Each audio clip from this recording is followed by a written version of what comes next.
sama-sama pengen ini ya, pengen buat teman-teman di sini bisa belajar bareng sama aku. Nah, aku pengen lihat nih, oh, udah banyak nih yang kasih react love. Nah, berarti semuanya secara afirmasi udah menyukai tema hari ini ya. Jadi hari ini tuh kita bahasannya mungkin nanti lebih banyak kayak tanya jawab. Jadi aku berharap dari teman-teman sendiri tuh ada tanya ke aku tentang pengalaman aku atau kayak gimana.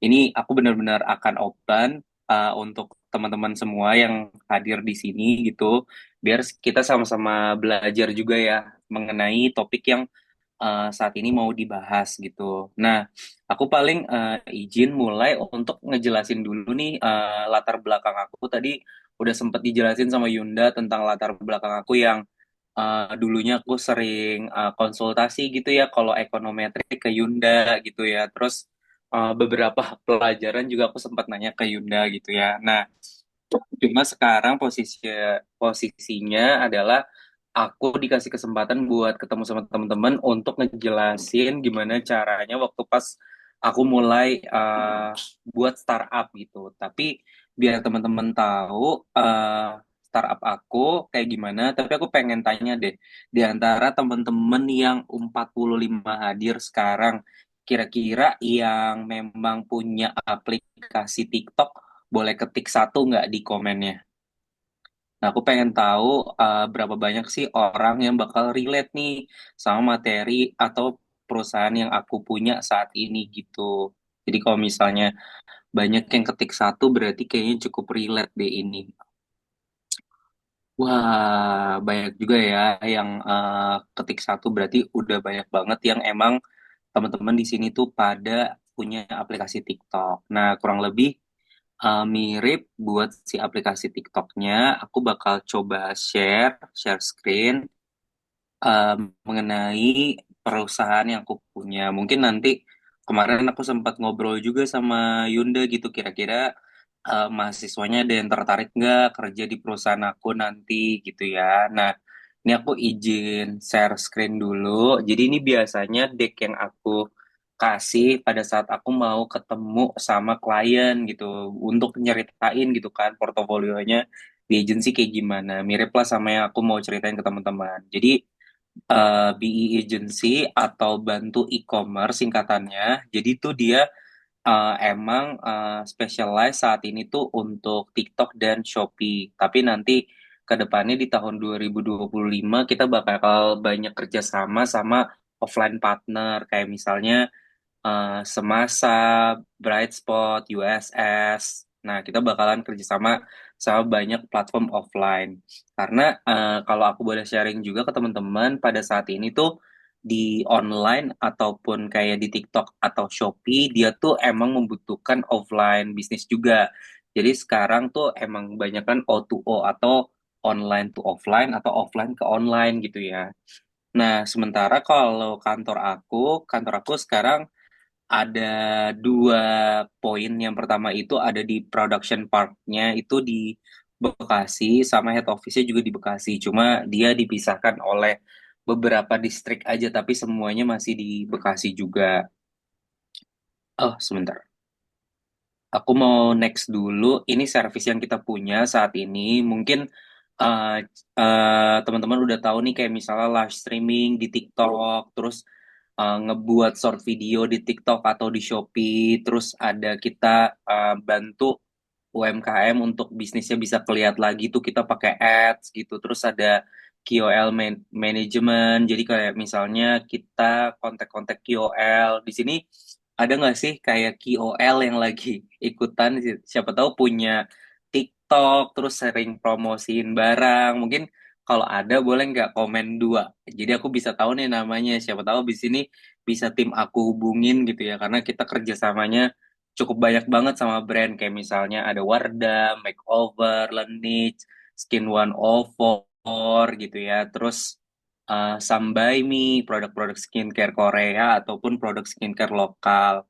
Nah, ada Raisa Twin tuh. Nah, boleh deh ketik namanya, ketik komennya dua gitu. Jadi aku bisa tahu nih kayak oh banyak juga ya berarti di sini KOL yang ikutan gitu karena Bi agency juga cukup sering sih kayak mencari orang yang mau ngepromosiin barangnya di video gitu. Nah, siapa tahu nanti kita bisa atau buat teman-teman kita promosiin juga gitu. Nah, balik lagi ke bisnisnya B agency, selain KOL, kita juga punya quality control gitu ya. Terus kita juga punya PDP gitu. PDP itu maksudnya adalah kalau kalian misalnya datang ke eh, TikTok atau Shopee atau Lazada gitu ya, biasanya kalian tuh suka ngeliat produk gitu. Kita sebutnya tuh PDP foto. Di sini kira-kira mau tanya juga, ada nggak sih teman-teman yang jago kayak misalnya edit gitu, ada yang kayak suka aplikasinya pakai Canva atau sebenarnya lebih kayak bisa Adobe Photoshop gitu. Mungkin aku sekalian job hunting ya Yunda. Siapa tahu ada yang tertarik jadi freelance gitu di agency. Soal kita lagi butuh banyak orang juga sih saat ini gitu. Mana tahu butuh yang dari Tanjung Pinang kan. Iya, karena kita nggak perlu eh, startup aku itu nggak terlalu sering untuk ngadain offline. Jadi kalau misalnya teman-teman nanti tertarik gitu ya untuk join di agency untuk freelance, karena freelance kita juga berbayar sih, maksudnya mau nanti sistemnya adalah magang atau apa, semuanya pasti ada bayarannya gitu. Karena kita tahu kayak jasa itu pasti perlu ada purchase-nya gitu. Terus udah gitu, kita juga udah sering banget nih kolaborasi sama seller. Kayak misalnya eh, si Siska Kol gitu. Terus banyak sih selebritis kayak misalnya si Feby Ristanti gitu. Terus abis itu banyak banget sih beberapa apa namanya KOL yang kerja sama sama kita. Terus kita juga outsourcing partner nih, kita nyari-nyari gitu pegawai yang biasanya bisa ditaruh ke brand untuk biasanya live streaming sih. Kayak misalnya brand Wardah gitu, makeover, Kaf, misalnya yang buat cowok-cowok. Kita emang suka cari gitu kayak orang yang bisa live streaming untuk kerja di perusahaan itu atau disebutnya sebagai outsourcing partner gitu. Nah, paling aku next lagi untuk jelasin. Mungkin ini sebuah inspirasional gitu ya, kayak cerita gimana sih di agency itu mulai berusaha atau bikin startup gitu. Jadi aku pengen infoin juga, misal nih kayak waktu itu di tahun 2021, aku emang saat itu masih kerja sebagai karyawan TikTok. Nah, pada saat itu memang posisinya tuh adik aku namanya Jule gitu ya. Dia emang dia cakep sih gitu. Terus banyak banget orang yang bilang sama aku kayak bisa nggak ya adik kamu coba promosiin sepatunya dia gitu. Aku inget banget waktu itu kita kerjasama namanya sama Shop at Blow gitu. Nah, ini sedikit inspirasional juga sih. Jadi, kenapa inspirasional? Karena aku nggak nyangka kalau misalnya rezekinya aku tuh datangnya dari adikku. Nah, mungkin ini juga pelajaran nih buat teman-teman yang kakak beradik. Mungkin jangan tengkar tiap hari gitu ya. Karena ternyata adik aku ini yang biasanya aku argumen sama dia setiap hari gitu ya tentang kebiasaan dia yang suka make up, antusiasnya ke make up, nggak ke education gitu ya. Nah itu akhirnya tuh aku kayak tiba-tiba diminta sama brand untuk adik aku coba untuk live streaming. Ternyata ada juga ya poinnya bagusnya gimana. Cuma memang peran serta aku waktu pas adik aku live streaming memberikan kayak misalnya communication apa yang dia harus gunakan gitu. Karena dia aku juga waktu itu bisa dibilang dia nggak terlalu komunikatif orangnya gitu sampai akhirnya dia udah menjadi orang yang paling komunikatif saat ini gitu ya karena emang hasil uh, hasil proses yang kita lalui bareng-bareng. Terus di tahun 2021 akhirnya tuh nggak sengaja klien aku tuh udah 30 dari yang tadinya tuh coba-coba gitu kan, coba-coba live-in sampai akhirnya klien aku udah 30. Di sini paling aku pengen kasih tahu ke teman-teman kalau misalnya pada saat kita mengupayakan suatu usaha gitu ya, kita bakalan dihadapin sama beberapa penghalang gitu. Tapi kalau kita konsisten terhadap upaya kita itu pasti bakalan bisa ngebuahin hasil juga. Contohnya kayak aku tadi bilang, kayak aku nggak nyangka pada saat akhir tahun di 2021 di dalam 6 bulan itu kita udah punya kurang lebihnya 30 klien gitu yang kerja sama kita. Sebenarnya bukan klien yang terus-terusan, tapi akhirnya kita sudah bekerja sama 30 brand gitu ya. Sampai akhirnya aku decided untuk resign sebenarnya dari TikTok karena dari TikTok itu nggak ngebolehin kita untuk punya dua perahu nih di dalam bekerja gitu kan. Aku udah punya di agency, masa kerja juga di TikTok. Nah, ini juga mungkin bisa pembelajaran buat teman-teman untuk work ethic. Jadi nanti misalnya teman-teman bekerja di satu perusahaan sih, terus teman-teman punya bisnis, tapi bisnisnya tuh benar-benar nyenggol bisnis yang si perusahaan ini gitu ya, atau jadi partner atau apa. Memang teman-teman harus diharuskan untuk resign gitu, atau memilih salah satunya gitu. Dan aku memilih untuk resign. Tapi pada saat itu memang alhamdulillahnya aku juga ada dapat tawaran untuk balik ke Telkom. Jadi sebenarnya aku nggak full di B agency tuh waktu pas di 2021. Jadi aku sambil kerja di Telkom, aku juga kerja di agency ini ngebangun. Karena kan bisnisnya beda ya halnya gitu. Kalau Telkom dia telekomunikasi, kalau TikTok kan jasa untuk e-commerce-nya gitu. Oh iya, teman-teman, kebetulan di tempat aku sekarang lagi azan. Mungkin aku stop talking dulu, nanti abis azannya selesai kita lanjut lagi ya. Aku lanjutin ngomong, takutnya balap-balapan. Oke. Thank you semuanya, ditunggu ya. Baik, Kak. Oke.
Oke, semuanya aku balik lagi ya. Jadi tadi aku sempat cerita pada saat aku mulai bisnis itu aku kayak menemukan bahwa kalau adik aku tuh punya potensi untuk jualan gitu kan. Nah, sebenarnya kayak dari aku sendiri juga aku ngebantu sih adik aku untuk berjualan itu kayak bikinin communication methodnya tuh kayak gimana untuk jualan itu. Nah, tadi aku sempat bilang juga waktu pas di 2021 aku resign, terus aku masuk ke Telkom dan mulai bisnis di 2022 ini di BA Agency. Nah, sebenarnya si BE Agency ini dia itu emang aku ngelakuin barengan sama Telkom. Cuma di sini juga aku pengen jelasin juga mengenai eh, proses yang aku jalanin itu tidaklah mudah gitu karena sebenarnya kita punya satu pekerjaan kayak misalnya Bu Yunda menjadi dosen itu tuh udah pelik banget satu pekerjaan aja gitu. Apalagi waktu pas di 2022 aku punya dua pekerjaan yaitu aku sebagai owner dari B Agency dan juga aku sebagai karyawan di Telkom. Di situ tuh bener-bener aku dituntut profesional di kedua belah pihaknya sampai akhirnya di tahun 2022 itu B Agency itu jadi the best TSP untuk fashion kategori gitu. Cuma di situ jelasnya adalah waktu pas di 2022 apa namanya dari aku sendiri tuh masih belum resign dari Telkom gitu. Nah, kan biar nggak overclaim gitu ya. Nah, aku tuh ada pembuktiannya waktu pas TikTok lagi ngakuin event.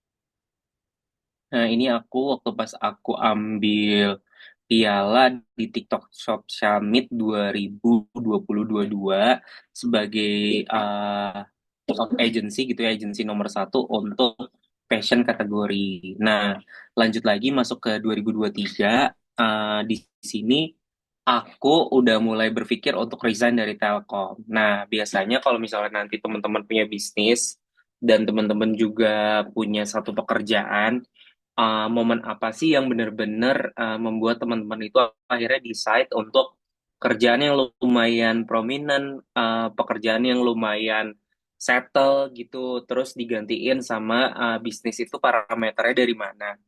Kalau dari aku, pertama itu dari financial statement-nya yang didapat dari si bisnis tersebut. Nah, kalau dari aku sendiri, apakah waktu pas aku pindah dari Telkom itu gajinya di BE Agency itu udah cukup gitu ya, kayak income yang didapat dari BE Agency itu udah cukup atau belum gitu. Nah, cukup atau enggaknya sebenarnya dari aku sendiri mungkin bisa kayak punya tabungan kurang lebihnya tuh kayak 6 sampai dengan 6 bulan sampai dengan 1 tahun untuk bertahan hidup untuk budgetnya teman-teman. Kalau misalnya teman-teman cukup murah kayak aku mungkin nggak perlu lama gitu ya kayak 6 sampai 6 bulan sampai 1 tahun tuh udah aman gitu. Tapi kalau misalnya teman-teman pengeluarannya kayak sebulannya harus 100 juta gitu ya, berarti teman-teman harus punya 1 M dulu untuk decided resign gitu ya. Tapi kalau aku nggak harus sebulan itu harus punya 100 juta sih gitu. Nah, di tahun 2023 akhirnya tuh aku ngerasa kayak oh bisnis ini runningnya bener-bener cepet banget dan aku udah nggak bisa lagi memanage pekerjaan aku di Telkom ataupun di BI ini kalau misalnya dijalanin dua-duanya. Akhirnya aku di 2023 resign dan alhamdulillah juga di tahun 2023 si BI Agency ini tetap punya yang namanya prestigious award yaitu kita jadi salah satu TSP of the Year atau TikTok Shop Partner of the Year di tahun 2023 dan jadi juga agency di terbaik di Shopee. Nah, untuk pembuktiannya ini ada di video ini nih. Yang pertama ini nggak ada suaranya. Cuma ini tuh ada di TikTok Shop Summit 2023 tahun lalu. dimana aku juga masuk ke dalam TSP of the Year di tahun 2023. Ada BA agency di sini. Nah, ini kita masuk juga ke sini, kayak yang terakhir lagi dilakuin sekarang tuh TikTok Award gitu ya, kayak semacam itulah megahnya eh, hari itu. Nah, terus di Shopee juga kita punya yang sama dan nah ini Shopee Super Award dan dia tuh kita ada di dalam nominasi untuk di tahun 2023 juga. Nah, itu ada B Agency. Nah, itu salah satu achievement di perusahaan yang tiap tahun kita kayak bangga gitu dapat award seperti itu. Nah, lanjut lagi aku balik ke yang sebelumnya. Ya, ini dimana sebenarnya ada beberapa brand yang kerja sama sama kita dan kayak dia itu lumayan gitu growth-nya kayak 15 kali. Mungkin itu bukan lumayan kali ya, unbreak moment gitu ya karena biasanya tuh kayak 2 kali atau 3 kali, ini sampai 15 kali, jauh lebih baik waktu pas kerjasama sama B Agency untuk live streaming. Mungkin teman-teman sambil sambil teman-teman menyimak apa yang aku lagi bilang, mungkin teman-teman bisa buka TikTok, terus teman-teman bisa lihat namanya Bata Indonesia atau This is April. Mereka tuh lagi live dan live streamingnya itu di kantor aku gitu. Mungkin teman-teman bisa sekalian check out ya. Nah, terus udah gitu di tahun 2024 kita terus menuai sukses tadi. Jadi kita jadi top nomor satu untuk pas di Ramadan campaign. Terus nanti sampai di peringkat kemarin di November juga kita masih masuk ke dalam top top 3 sih agency. Nah, ini belajar structure kali ya. Structure yang dipunya dari perusahaan di agency ini adalah kita punya satu CEO yaitu aku, terus habis itu ada CPO. CPO itu Chief People Officer, terus ada CCO itu Chief Commercial Officer, terus ada COO itu Chief Operation Officer. Kita saat ini hanya ada tiga sih level gitu. Nanti ke depannya kita ada banyak juga sih level yang bakal masuk karena memang dari kebutuhan bisnis juga terus meningkat gitu ya. Nah, kalau ini sebenarnya kita udah berlembaga PT, PT-nya masih PT perseorangan. Nah, ini salah satu competition yang biasanya diikutin sama TSP. Jadi tuh di di di tiap bulan gitu kita selalu kayak masuk ke top 3 gitu agency, kayak misalnya ini nomor 2, nomor 3, terus ini pindah ke nomor 1. Kita juga ganti logo mengikuti logo partai yang lagi menang sekarang kayak karena emang warnanya kita ngeliat dia lebih natural gitu dibandingin TikTok ataupun Shopee gitu ya. Jadi kita pindah ke warna biru aja gitu. Biar nggak terlalu dominan kayak TikTok banget gitu. Nah, lanjut lagi di Q4 ini kita juga lumayan jadi top 3 lagi gitu ya, masuk ke ranking ketiga gitu.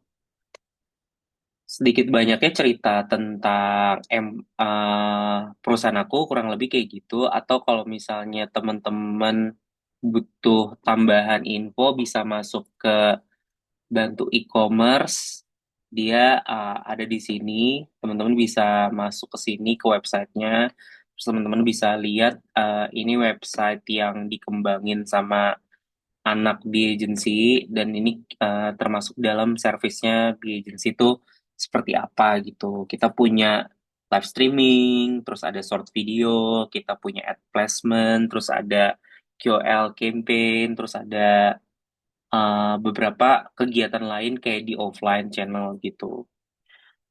Kurang lebih itu yang aku mau share dulu mengenai company profile-nya dari B Agency. Sebelum masuk ke materi berikutnya, mungkin teman-teman ada yang penasaran nggak sih sama B Agency-nya sendiri? Mungkin aku bisa gabung sama teman-teman lagi di sini. Kalau tadi kan aku kayak fokus ke slide gitu ya. Nah, sekarang aku bisa ngeliat eh, cewek-cewek cantik nih dari Tanjung Pinang ya gitu. Nah, jadi bisa tahu gitu, bisa kenal sekalian juga mau tanya dari teman-teman itu ada yang mau tanya nggak tentang CBE agency dulu sebelum masuk mungkin nanti ke materinya mengenai efisiensi pegawai gitu ya. Gitu. Ada yang mau tanya nggak kira-kira? Atau dari Yunda ada penasaran nggak Yun mau nanya apa gitu? Dari mahasiswa mungkin kalau malu nanya langsung boleh di chat aja ya, boleh kayak gitu. Bener. Kalau nanya lowongan ada, nanti kita bisa share. Tapi kalau nanya yang lain mungkin bisa infoin kira-kira hmm, dari yang tadi kita ceritain tentang ngebangun startup gitu ya dari teman-teman. Ada yang penasaran nggak apa misalnya kayak eh, modal awalnya tuh harus kayak gimana atau apa yang harus dipunyain untuk ngebangun startup. Pengen tahu sih rasa penasaran teman-teman gitu. Oh, ini kayaknya ada yang mau nanya deh. Jadi Kak, saya mau Kak, bertanya Kak, Kak Rosa. eh, tadi kan saya dengar nih Kak, Kakak ini sebelumnya itu punya dua, ibaratnya ada dua pekerjaan yang dimana TikTok sama Telkom nih kan. Mm-mm. Itu lebih memilih TikTok ketimbang Telkom, kerjaan Telkom. Yang setahu saya, Telkom ini kan ibarat BUMN nih, yang ibaratnya Mm-mm. pasti gajinya itu alhamdulillah lah ya kan Kak. Mm-mm. Tahu nggak Kak, kenapa Kakak memilih TikTok ini? Apakah TikTok ini lebih benefitnya lebih tinggi ketimbang di Telkom ini? Mm-mm. Hmm, sebenarnya, sorry sorry, bentar, bentar.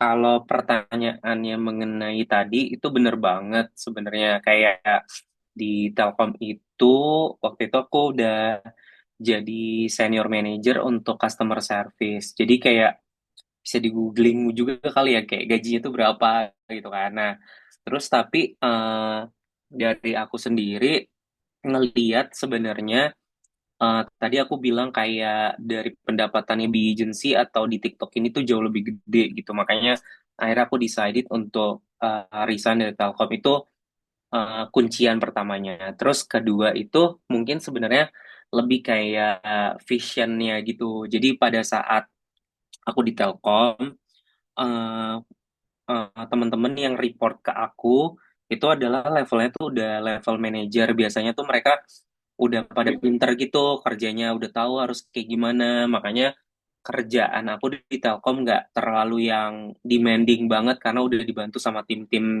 aku di under tim aku gitu ya. Jadi udah banyak yang oke gitu. Di sisi lain, aku ngerasa kalau di BE agency, aku tuh ketemu banyak teman-teman yang baru lulus kuliah gitu.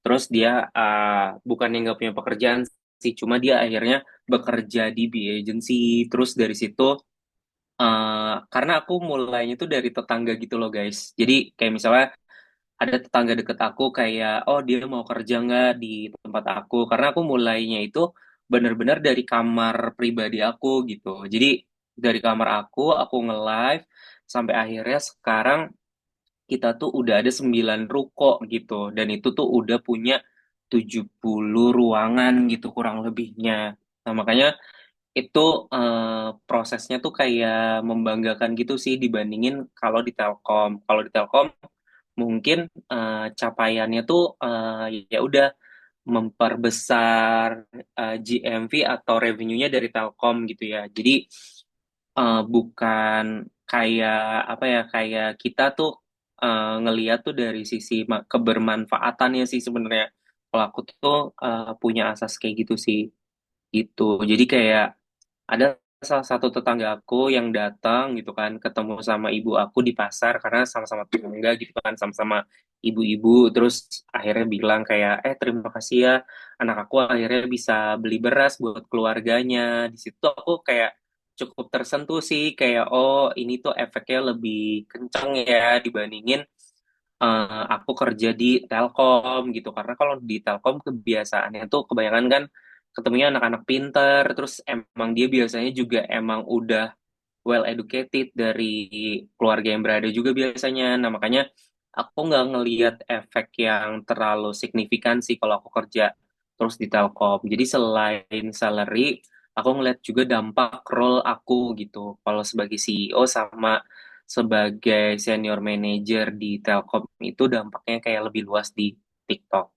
Ditambah lagi sebenarnya apa yang aku upayakan dari bisnis ini itu tuh kalian pernah dengar nggak sih yang namanya tuh kreatornomi? Dulu kan kita ngedenger yang namanya tuh kayak orang-orang tuh kerjanya tuh jadi eh, supir driver, jadi Gojek, pokoknya semuanya jadi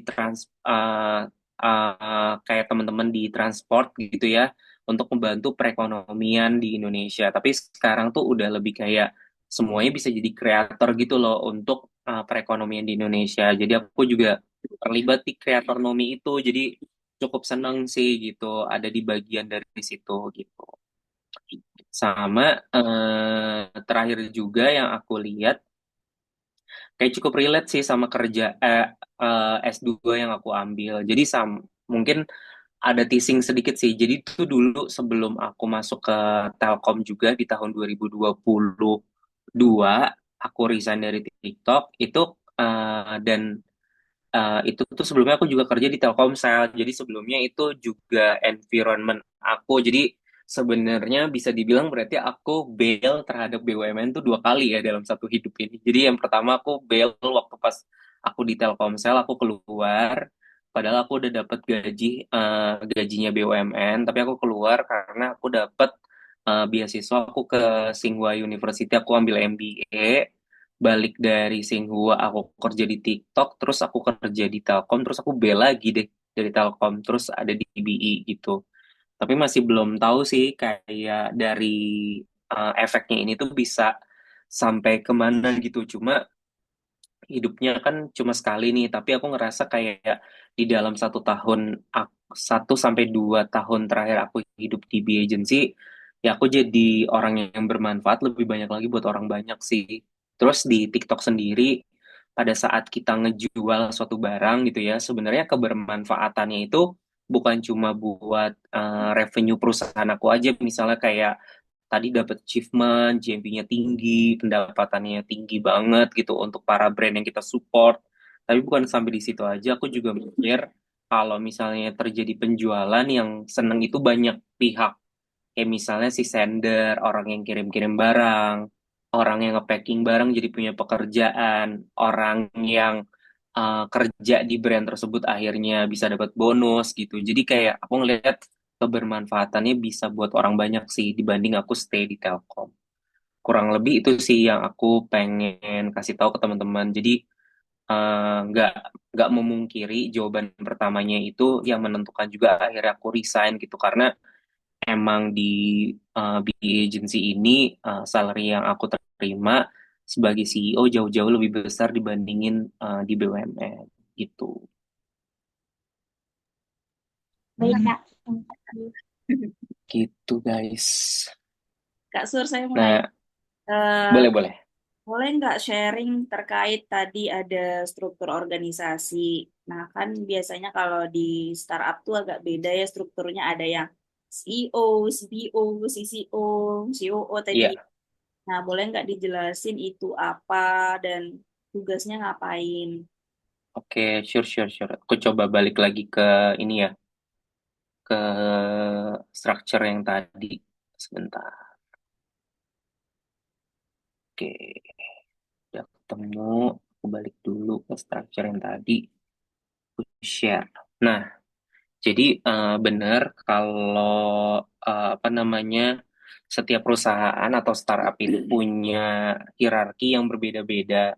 Tapi selama kita berdiri saat ini kita udah jalan tahun keempat. Kan awalnya 2021 tuh, sekarang udah 2024. Jadi kita masuk ke tahun keempat dan OTW tahun kelima nih tahun depan gitu kan. Nah, di mana sebenarnya kalau CPO itu dia kita bilangnya sebagai bisnis support gitu atau orang-orang yang nge-support dari bisnisnya, tapi secara bisnis dia tidak punya kayak direct effect gitu ke terhadap bisnisnya, tapi dia yang membuat bisnisnya itu terus berjalan. Contoh kayak misalnya talent acquisition. Di talent acquisition under dari CPO itu dia ngerekrut host untuk ngelakuin live streaming. Terus ada trainer manager. Nah, si trainer manager ini dia itu ngebantu setelah diakuisisi untuk diajarin kayak cara live streaming tuh kayak gimana. Terus performance manager. Si performance manager ini dia itu lebih terkesannya adalah setelah diajarin, dia dilepas ke lapangan, terus kita lakukan penilaian terus-menerus secara daily terhadap si host itu. Nah, kinerja dari tiga orang ini memang tidak secara langsung menghasilkan sales buat kita gitu, tapi dengan mereka melakukan pekerjaan mereka dengan baik, akhirnya host bisa mendatangkan rezeki gitu, karena dia akhirnya bisa live streaming dengan baik dan benar kayak gitu. Lanjut lagi kalau misalnya di COO atau Chief Commercial Officer, ini yang sangat-sangat berpengaruh terhadap bisnis atau bisa dibilang kayak bisnis divisionnya kita gitu ya. Di mana dibagi lagi menjadi ads, kayak tadi kita sempat punya produk namanya ads, terus partnership dan juga TikTok Shop partner juga kayak yang sekarang kita jelasin ke teman-teman gitu. Tapi di bawahnya lagi sebenarnya ada kayak tim-tim yang membuat konten, terus ada juga yang bekerja sama sama KOL atau creator manager, terus ada bisnis strategik yang sebenarnya bisnis strategik di sini tuh mikirin brand itu kerjasamanya tuh seperti apa, keberlanjutannya tuh ada di tangan mereka sebenarnya si bisnis strategis ini. Lalu lanjut lagi ada head of production atau di bawahnya operation itu kita punya production karena kita biasanya ngeproduksi sebuah live streaming gitu makanya disebut host head of production kayak misalnya teman-teman punya kayak production house. Nah, ini tuh kayak bagian dari situ kayak head of production maksudnya itu. Terus ada head of merchandiser. Jadi di sini tuh buat teman-teman yang emang kira-kira suka nih kayak mungkin Ivan Gunawan bisa join nih di head of merchandiser. Jadi kayak yang matching-matchingin bajunya harus yang dipakai sama hostnya tuh seperti apa gitu. Terus yang ada di manekin tuh kira-kira tuh apa. Mungkin teman-teman suka datang kayak misalnya ke department store, misalnya kayak ke H&M gitu, atau ke brand lain, di depannya kan suka ada tuh terpampang kayak patung dipakein baju apa. Nah itu tuh kerjaan dari merchandiser team, kayak gitu, kayak mix and match-nya harusnya kayak gimana gitu. Terus habis itu CS atau customer service, kita tetap terima komplain yang memang datangnya tuh dari customer gitu. Kurang lebih itu. Cuma sebenarnya adapting structure ini kita biasanya revisit lagi untuk menuju ke tahun depan. Kayak misalnya di tahun 2024 kan kita running dengan kayak gini. Tapi kita nggak bisa harus bisa nge-forecast di tahun 2025 kebutuhan bisnis tuh akan seperti apa sih. Maka dari structure-nya juga akan agile gitu teman-teman. Jadi nggak akan kaku. Nah, beda ceritanya sih kalau misalnya kita kerja di BUMN. Pasti di BUMN kurang bisa agile kayak gitu karena dia udah punya SOP-nya lagi. Tapi kalau di startup harusnya dia bisa menyesuaikan bisnis sih gitu. Untuk dari structure-nya mungkin kayak gitu yang bisa aku jelasin sih. Hmm. Terus kakak Mm-mm. itu kok nggak ada CFO, kenapa ya? Apa langsung dihandle sama CEO-nya? Ah, iya benar. Jadi kalau untuk CFO sebenarnya kita pakai konsultan. Nah, cuma people who talk with si konsultan itu dari CPO-nya. Jadi itu masih di bagian kita sebutnya non komersial. Sementara aku CEO, aku benar-benar di barengan sama tim komersial sih hari-hari. Lebih ke acquisition kayak gitu. Acquisition brand. Ya, Oke, jadi buat yang bingung, CFO itu yang bagian finance ya, Chief ya, Finance Officer gitu. officer betul. Kita bisa Google aja itu singkatan-singkatan itu artinya apa gitu ya. Benar-benar. Dan di startup itu banyak banget Yun sekarang yang beredar. Jadi ada yang namanya CBO, Chief Business Officer. Jadi CBO ini tujuannya adalah gimana caranya perusahaan tuh bisa expand terus gitu. Modalnya ini kayak level up dari CFO. Kalau CFO kan uangnya udah ada dan dia kelola gitu. Kalau CBO dia mikirin gimana caranya bisnis ini bisa berkembang gitu. Terus ada juga kayak singkatan lain namanya CMO atau Chief Marketing Officer. Dari situ dia lebih memikirkan kayak branding dari perusahaan itu bakalan kayak gimana yang bisa diterima sama audiens kayak gitu sih. Nah, cuma jabatan-jabatan tersebut masih belum ada di B agency gitu karena kita ngeliat kebutuhan dari eh, kerjaan itu masih bisa di tackle gitu sama beberapa kayak konsultan gitu. Oke, terus ini Kak, kan kalau di teori ya, secara teori, ketika kita mau bikin sebuah divisi kan kita pasti analisis pekerjaan dulu kan, kayaknya nih company Yes. kita butuh pekerjaan apa aja, baru nanti kita bikin job role-nya apa segala macam. Nah, boleh nggak Mm-mm. Kak Surya jelasin prosesnya waktu awal-awal merintis, kayak oke gue bikin divisi ini, itu tuh pertimbangannya apa, prosedurnya kayak gimana, Bisa, bisa. gimana, oke? Oke, bisa. Sebentar, aku paling mau pindahin dulu ke Miroboard biar kita bisa lebih jelas lagi. Aku jelasinnya ya. Bentar.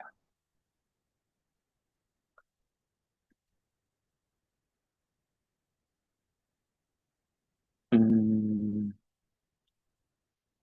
aku mau masuk ke Miroboard. Nah, gambarnya udah kelihatan ya. Nah, jadi pertama itu yang harus kita lihat adalah demand dari partner. eh aku contohin aja untuk pembuatan divisi baru ya. Misalnya ada demand dari partner, dari brand katakanlah misalnya Skintific. Nah, Skintific ini punya biasanya demand itu didatengin tuh dari problem dulu gitu. Problemnya apa? Dari si brand itu misalnya eh, partner problem. Sebenarnya partner itu bisa dibilang mungkin customer kali ya kalau teman-teman dengarnya. Cuma kalau kita kan memang lebih kayak B2B gitu kan. Jadi partner kita sebutnya.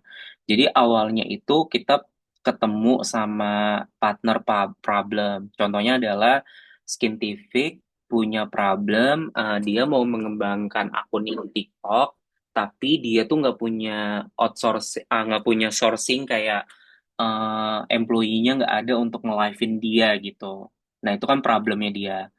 Sehingga bisa kita translate menjadi demand, yaitu demand-nya adalah kebutuhan terhadap eh, orang yang melakukan live streaming. Oleh karena itu, kita butuh nih orang yang bisa ngebantu kita untuk ngebantuin kebutuhannya Skintific untuk cari orang. Makanya kita akhirnya punya satu division namanya Talent Acquisition.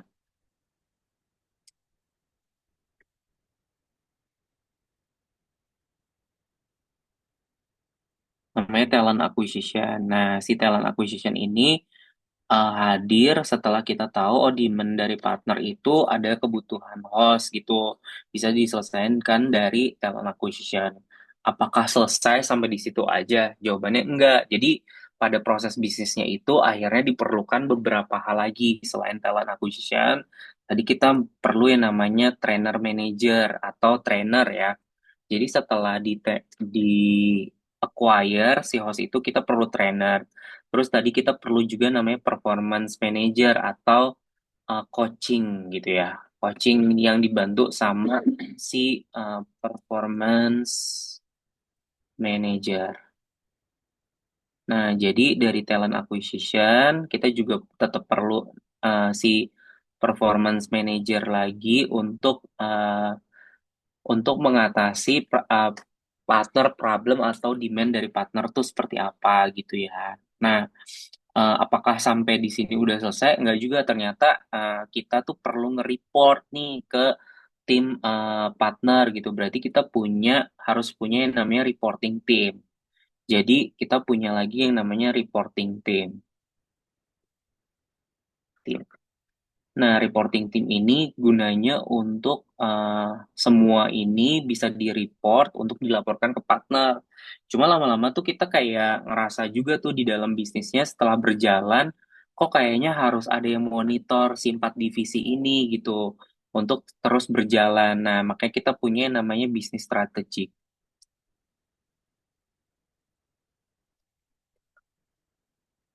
Jadi 4 orang ini akan report ke sini semua gitu. Untuk dari si bisnis strategik bakal nge-report ke partner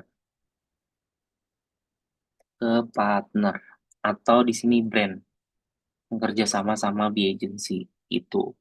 Jadi dia punya satu orang yang memantau prosesnya dari awalnya tuh kebutuhannya kita baca dari partner problem, dia mau live streaming 24 jam si Scientific tapi nggak ada orangnya, artinya dia punya demandnya itu adalah host live streaming, terus kita rekrut si talent acquisition untuk merekrut banyak host, tapi ternyata si host-host itu nggak bisa langsung jualan gitu ya, harus di training. Setelah di training, waktu dilepas harus dimonitor juga gitu, makanya kita perlu performance management. Terus setelah bisnisnya kelar, kita perlu yang namanya reporting. Nah, setelah itu bisnisnya berjalan, kita perlu orang yang jadi ibaratnya tuh kayak pagar lah dari brand, nggak harus kayak kontak sama 4 divisi ini, tapi ada yang namanya bisnis strategi. Kurang lebih itu sih, jadi kayak dari kebutuhan bisnis, akhirnya kita bisa agile dari punya structure tim kayak gini gitu. Gitu. Baik, Nah, kasih penjelasannya, Kang. sambil aku juga tunggu ya dari teman-teman kira-kira tuh ada yang mau bertanya, mungkin kita bisa juga sih out of topic kayak misalnya gimana jadi kreator di TikTok atau apa gitu. Nah, teman-teman yang penasaran terkait itu mungkin bisa tulis di kolom komentar gitu apa, atau misalnya teman-teman kayak aku pengen banget nih mulai bisnis di TikTok, nggak ngerti mau mulainya tuh dari mana, aku juga bisa kasih tahu. Tapi kalau misalnya teman-teman mau back to efisiensi karyawan juga boleh sih gitu. Iya, kalian tuh apa ya namanya, jangan menyia-nyiakan kesempatan loh. Coba sebutin Kak Surya eh, brand-brand yang udah kerja sama, mungkin yang pernah kalian pakai juga, dan mungkin kalian pernah belinya di live di yang lagi live-nya di perusahaan Kak Surya itu. Bener bener bener. Nah, kalau brand yang sekarang lagi kerja sama kita tuh banyak sih, kayak misalnya ada, kalau dari skincare dulu ya, misalnya ada Sambai Me, terus ada Skin 1004, terus ada Wardah, terus ada Makeover, Emina, terus ada Labore, dan Taffy, ada Kaf gitu kalau yang cowok gitu ya. Terus kalau di fashion kita ada kayak This is April, Three Monkeys, Bata, banyak banget sih beberapa. Izin Kak, cara kerja di Tokopedia, TikTok itu gimana ya? Apply sih.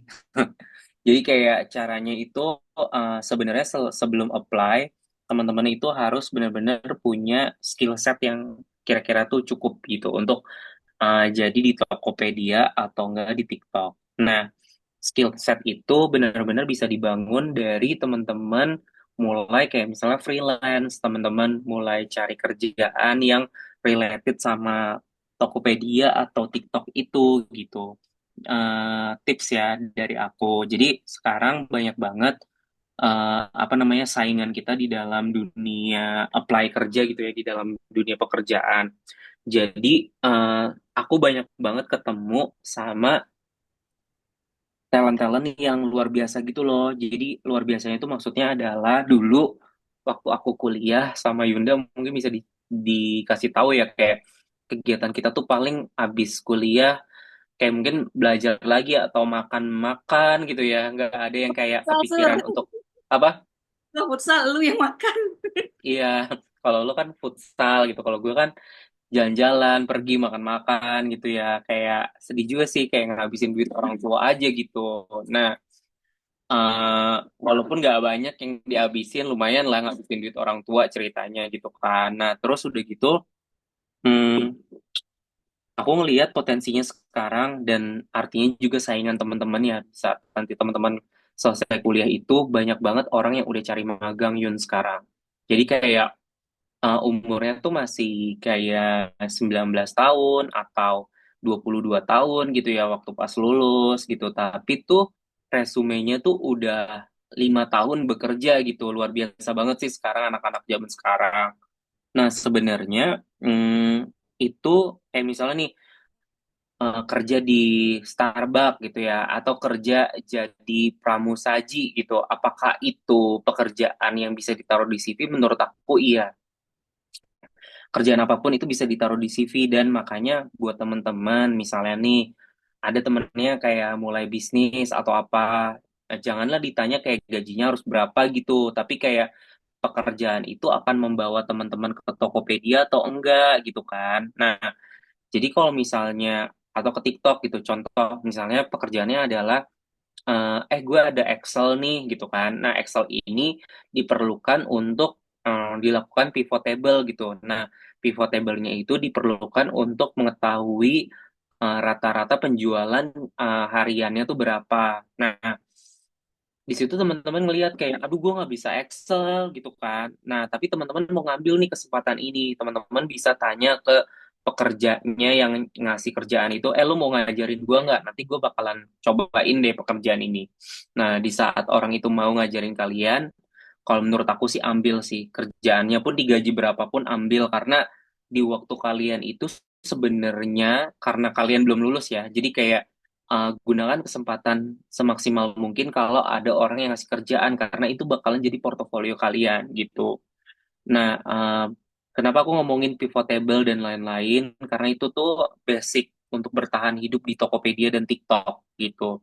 Jadi eh buat teman-teman yang nggak bisa Excel, mundur wir gitu kan kalau sekarang. Nah, jadi kayak agak susah sih mumpung kalian masih muda. Jadi kalian harus benar-benar perhatiin belajar Excel tuh yang benar kayak gimana gitu, dan dilakuin hari-hari gitu. Nah, cara ngelakuin hari-hari tuh gimana Mas? Kan gue nggak ada datanya misalnya gitu kan. Lakukanlah kayak misalnya apapun kalian Excelin aja, buat itu jadi biasa. Contoh ya, kayak misalnya kalian mau ngelakuin meal prep gitu, kayak misalnya mau kalori defisit misalnya kayak gitu kan, terus kalian buat tuh pakai Excel, terus akhirnya iya setiap hari Senin tuh gue biasanya makan apa ya. Nah, dari Excel itu kan, dari pivot jadi ketahuan ya, oh ternyata setiap hari Senin gue karbo loadingnya itu sekian ribu misalnya kayak gitu. Nah, dari kegiatan yang kecil-kecil kalian input manual, sehingga nanti kalian bisa ngedapetin experience Excel yang udah kalian pelajarin, itu bakal ngebantu banget sih teman-teman untuk masuk ke TikTok ataupun ke Tokopedia gitu ya, ke e-commerce thing gitu. Aku jarang sih ketemu orang yang nggak bisa Excel gitu. Itu Kalau jadi kayak, yang tadi hmm, pertanyaan si Rahel, dia tuh pertanyaannya kurang lengkap. Ternyata dia nanyanya oh, mekanisme kerja antara TikTok sama Tokopedia. Mungkin kan terkait yang dulu TikTok pernah ditutup kan, hmm, Toko hmm, hmm, hmm, sekarang terafiliasi sama Tokped. hmm, Nah, hmm, hmm. ya mungkin bertanya terkait bagaimana integrasi aplikasinya kali ya. Oke, aku coba jawab terkait itu dulu yang disampaikan Bu Yunda. Jadi sebenarnya terkait integrasinya tuh gini, awalnya TikTok itu dilarang untuk ngelakuin yang namanya berjualan, karena di startup itu kita kalau mau ngelakuin sesuatu kita harus punya lisensinya, terutama kalau lisensi untuk berjualan. Seperti yang diketahui teman-teman juga mungkin dibaca dari TikToknya sendiri, dari Instagram atau dari manapun, kayak kalau ternyata tuh TikTok belum mengantongi izin gitu. Sehingga akhirnya terjadilah proses akuisisi, di mana waktu itu memang Tokopedia itu sedang dropping dari segi revenue gitu. Sehingga TikTok menawarkan kira-kira mau diakuisisi nggak ya, dan akhirnya Tokopedia mau. Jadi TikTok nggak perlu susah payah untuk mendapatkan lisensi berjualan sebagai e-commerce, sehingga akhirnya dilakukan integrasi antara TikTok dan juga Tokopedia. Nah, sekarang apapun yang terjadi di TikTok itu tuh sarannya itu malah belanja dari Tokopedia gitu. Misalnya kita klik nih TikTok gitu mau melakukan purchase, nanti akan muncul Tokopedia karena yang berizin saat ini tuh Tokopedia bukan TikTok. Jadi kita menggunakan aplikasi TikTok untuk belanja di Tokopedia, kurang lebih kayak gitu kalau sekarang integrasinya. Sama aku coba izin baca ya. Izin ban kan saya ada lihat influencer di TikTok itu banyak endorse. Ini Samsina ya, Samsiana, maaf. Izin Bang, kan saya akan lihat influencer di TikTok itu banyak endorse gitu kan Bang. Itu nge-endorse apakah karena ditawarkan oleh perusahaan atau karena kita yang suka dengan produk itu, terus endorse sendiri. Saya mau seperti itu, cuma saya ragu Bang. Nah, ragunya nih kenapa gitu kan? Keraguan itu dari mana misalnya? Apakah kamu merasa kayak nanti kalau saya bikin apa nih komen teman-teman saya gitu, overthinking. Biasalah ya. Harusnya belum terjadi tapi malah di overthinkingin semuanya. Nah, itu tuh salah satu hal yang menurut aku uh, overthinking itu ada bagusnya, ada enggaknya. Kalau dalam hal ini kurang baik. Kenapa? Karena kita itu sebenarnya di TikTok itu kayak ya udah lakuin aja gitu. Misalnya berupa Anas Review, mulai itu pasti endorsement datangnya dari Anas Review, dari produk-produk apa yang kalian gunakan sehari-hari. Contohnya misalnya kayak produk yang sering kita lihat sehari-hari di tempat aku, apa ya yang lagi bisa aku ambil. Misalnya nih ada lotion gitu ya, nggak kelihatan lagi, dia warnanya hijau jadi kelihatan. Nah ini lotion, mungkin aku kayak gini ya. Nah nih lotion, ini tuh lotionnya tuh dari Paragon Group juga, namanya Earth Love Life gitu. Nah ini kebetulan aku beli sendiri, mungkin teman-teman bisa kayak mulai nge-endorsein ini. Nah paling tips dari aku sih, jadilah endorsement endorser orang yang emang jujur sih, jangan bukan karena apa, tapi teman-teman nge-endorse itu karena dibayar gitu. Jadi teman-teman jujurnya itu adalah bukan teman-teman kayak ngomong kalau produk itu jelek ya udah ngomong jelek, enggak. Setiap produk itu pasti ada bagusnya juga gitu, tapi ada jeleknya. Contoh kayak misalnya produk ini yang lagi aku pegang. Terus pada saat digunain dan teman-teman tuh jadi endorser harus benar-benar pakai si produk itu sih. Pakai means bukan berarti kayak setiap hari menggunakan. Enggak, artinya mencoba. Kan kita ibaratnya tuh kalau jadi endorser tuh kalau menurut aku atau influencer itu adalah kayak ngecobain gitu. Misalnya dicobain gitu. Oh, ternyata beneran nih pas dicoba itu tuh kayak wangi gitu. Terus dia juga pas dicoba emang setelah beberapa hari ngilangin jerawat di punggung misalnya kayak gitu. Nah, hal-hal itu jadi bagus kalau misalnya menurut teman-teman nyobain sih guys gitu. Karena kenapa? Karena aku ngelihat sekarang banyak banget yang nggak nyobain gitu dan dia ngomong-ngomong aja gitu. Nah, kalau yang udah beredar itu mungkin kayak Tasya Farasya gitu. Karena aku biasa kontekan sama Tasya Farasya itu dia emang harus cobain dulu produknya. Baru abis itu dia ngasih tahu reviewnya kayak gimana. Nah, ini salah satu yang baik itu. Walaupun kita masih jadi influencer yang kecil, kita tuh harus berproses yang besar. Kayak contohnya kayak tadi nyobain produk, bukan cuma baca produknya apa, tapi emang dicobain dan kasih perspektif kita. Makanya sebagai influencer itu, aku bisa bilang sih kalau kita tuh kelinci percobaan gitu, karena kita dicobain banyak produk gitu kan, dan akhirnya kita cobain gitu. Jadi saran dari aku, mulailah dulu dari produk yang emang kamu pakai. Jadi ngejelasinnya tuh nggak ribet gitu, kayak oh ya nih aku pakai tadi kayak body lotion gitu dan emang wangi gitu dari Earth Love Life, belinya di keranjang kuning di sebelah sini ya gitu kan biasanya kalau influencer. Nah, aku paling mau tanya aja eh, bagaimana mekanisme TikTok dan Tokopedia, soalnya kita check out. Oh ya, ini udah dijawab. Ada Fu Antoni Fu, malam Kak, izin bertanya mengenai algoritma pada TikTok atau platform online lainnya. Kenapa diskon itu kebanyakan di malam hari atau tengah malam? Apakah dampaknya atau alasan khususnya? Terima kasih. Oke, nah paling bisa dijawab juga terserah platformnya gitu kan. Nggak juga ya. Jadi kalau dari analisisnya sebenarnya kenapa sih orang menaruh diskon di jam-jam kayak misalnya jam 00 gitu? Karena secara bisnis as usual atau daily-nya, nggak ada nih orang yang mau wake up untuk masuk ke aplikasi itu di jam itu gitu. Jadi sebagai orang yang punya aplikasi, dia punya dong kayak KPI.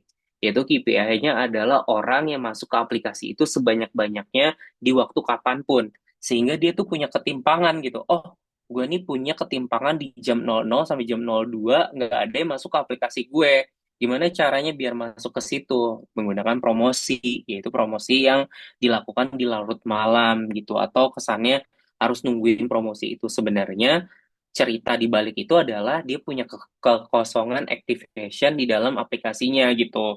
Jadi kayak activity-nya tuh nggak rame gitu di jam 00 sampai 02, sehingga dibuatlah diskon di jam itu juga gitu biar distribusi activation di dalam platformnya dia cukup distribusinya normal gitu. Kalau cara menghitung distribusi normal bisa nanya ke Bu Yunda ya, aku lupa caranya. Nah, kurang lebih kayak gitu jawabannya Anthony Fu ya. Semoga ngejawab. Izin Kak Surya sebagai sebagai yang kita ketahui kan TikTok Shop itu terafiliasi sama Tokopedia. Nah, apakah ada achievement atau benefit yang BE dapat dari Tokopedia-nya langsung, Kak? Oh, oke. Ada sih. Jadi kita itu sekarang lagi kerja sama TikTok. Namanya kan Shop Tokopedia sekarang, bukan TikTok Shop atau Tokopedia, tapi namanya tuh Shop Tokopedia. Nah, si Shop Tokopedia ini ngenalin kita sama seller-seller Tokopedia untuk live di TikTok. Karena biasanya teman-teman seller di Tokopedia itu terbiasa dengan bisnis yang hanya mengupload SKU, setelah itu dia nungguin salesnya masuk gitu. Tapi sekarang kita kayak ibarat tuh kayak jemput bolanya gitu, kita live streaming. Nah, mereka tuh punya problems, yaitu problemsnya adalah mereka nggak bisa live streaming, mereka nggak biasa sama bisnis ini, sehingga akhirnya mereka punya demand, yaitu host live streaming melalui agency. Nah, kita apa namanya dapatlah itu benefitnya. Jadi kita dikenalin sama shop Tokopedia untuk ketemu sama seller-seller Tokopedia untuk melakukan pitching mengenai gunanya agency di mereka gitu, buat bisnis mereka. Terutama untuk live streaming dan ad placement gitu. Wow, cukup banyak yang nanya via komen. Nah, ada lagi nih yang nanya Raisa Andriani.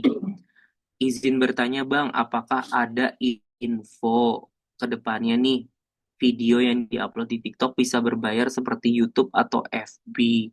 Jadi dapat uang tidak hanya kerja sama dari brand dan affiliate saja. Ada.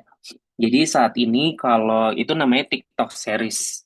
Jadi kalau misalnya teman-teman udah sampai ke follower tertentu, teman-teman bisa punya fitur yang namanya TikTok series. Jadi untuk nonton si TikTok series ini, teman-teman si followernya harus bayar gitu. Kayak di YouTube gitu, premium access. Mau gitu, Pak. Oh mau gitu, oke. Karena memang kemarin kan nggak bikin TikTok. Terus Ya, gara-gara tahu dari ada kenalan orang di Kepri juga TikToker, dia tuh di seriesnya itu berbayar. Terus pas kupikir-pikir kan gimana kalau bikin tutorial skripsi, tutorial SPSS tapi di TikTok. Terus nanti ya, saya mau nonton bayar gitu. betul betul. Itu bisa sih, Bu, karena emang banyak banget sekarang kayak tips-tips yang lagi aku bagiin ke teman-teman bisa dijadiin series sebenarnya sekarang untuk dilakukan bayar gitu. Thank you so much, Kak Surya. Oke, thank you juga, Kemal. Semoga bermanfaat ya apa yang aku share. Nah, dari teman-teman ada yang mau tanya lagi juga boleh ditulis di kolom komentar di bawah biar aku bisa nyampein juga idenya buat teman-teman. Kak, aku mau nanya lagi nih. Tadi eh, mengenai rekrutmen tadi karena kan kan kamu juga dari dulu kan di bagian HR kan, jadi pasti Ya, berpengalaman banget. Nah, jadi kan terkait pengalaman, tadi kan ada umur apa walaupun baru fresh graduate tapi pengalamannya udah 5 tahun. banyak, betul. Nah, sekarang ini kan beberapa mahasiswa kita tuh pernah berpengalaman menjadi ormawa, terus kayak contohnya juga aku punya klub multimedia yang kebentuk dan anak-anak di situ selalu aku tekanin kalian ini tujuannya masuk klub ini buat bangun portofolio. Nah, gimana Hmm. caranya supaya aktivitas, proyek yang udah mereka lakukan di Ormawa ataupun di UKM-UKM ya di kampus itu bisa diklaim sebagai pengalaman mereka ketika mereka melamar pekerjaan. Oh, oke. Ini sebenarnya hal yang cukup sering aku temuin gitu ya, untuk teman-teman itu nggak bisa menjabarkan apa jeripaya yang teman-teman sudah lakukan gitu. Contohnya misalnya tadi namanya Ormawa, kalau dulu Hima ya, Yun, kayak gitu kan ya, Kalau kalau Ormawa itu kan organisasi mahasiswa, BEM BEM, Hima atau gitu tuh oh, oke. Ya, sebenarnya kalau menyambung yang tadi, lebih baik teman-teman itu pada saat melakukan activity itu tahu activity-nya itu bermanfaatnya atau job desk-nya seperti apa. Contoh, misalnya kita lagi ngelakuin yang namanya tuh satu kebentukan kayak kepanitiaan. Dari sini teman-teman tuh jangan berdasarkan dari ketua pelaksananya aja gitu, kayak misalnya lu jadi bendahara ya gitu. Terus kita mau tuh jadi bendahara tanpa tahu tujuannya apa gitu kita jadi bendahara. Maksudnya tujuan buat karir teman-teman gitu ke depannya. Karena kan kita kuliah ujung-ujungnya kan berkarir kan gitu. Misalnya nih jadi bendahara, means artinya itu bakalan akan punya advantage kalau teman-teman kerja di finance gitu. Misalnya apply jadi magang di bagian finance. Kamu dulu kuliahnya ngapain? Oh ya, aku jadi bendahara gitu. Nah, bendahara berarti kamu tahu dong taruhnya balance sheet bikinnya gimana gitu. Atau kamu tahu lah ya nyimpen uang gimana gitu. Nah, oh iya tahu gitu di bawah kasur misalnya gitu kan nyimpen uang. Nah, itu contoh aja misalnya ya. Nah, nanti jadi teman-teman tuh ada relationnya gitu. Jadi sekarang aku mau mengencourage teman-teman juga untuk aktif berorganisasi, tapi tahu tujuannya. Kayak misalnya, oh iya aku mau nanti kerjanya emang di bagian finance, aku nggak bisa hidup tanpa angka, misalnya gitu. Nah, berarti teman-teman tuh harus apply ke ketua pelaksana, boleh nggak sih gue punya kesempatan jadi bendahara gitu. Bukan gue mau pegang uang nih, tapi gue mau nanti ke depannya karir gue tuh bakal di finance gitu. Atau kalau misalnya ada tuh kalau organisasi dulu sih aku dulu emang di bagian marketing biasanya ya kan. Nah, aku disuruh tuh cari uang gitu kan, nyambung sama partner. Makanya itu juga relate banget. Aku inget banget dulu waktu pas aku apply di Telkomsel, itu tuh kandidat yang apply itu kurang lebih ada 4.000 orang. Terus udah gitu, yang bikin aku bangganya itu adalah aku salah satu orang yang keterima dari Unpad dan partisipannya itu kebanyakan dari ITB gitu ya. Nah, waktu itu di AD ini juga di ITB, aku dapat kesempatan itu dan aku ada di proses di mana tadi Yunda nanyain aku gitu kayak di HR-nya itu nanya gitu kayak lo kerjaannya apa? Lo kan belum punya pekerjaan, lo baru apply nih di Telkomsel gitu dan programnya adalah MT.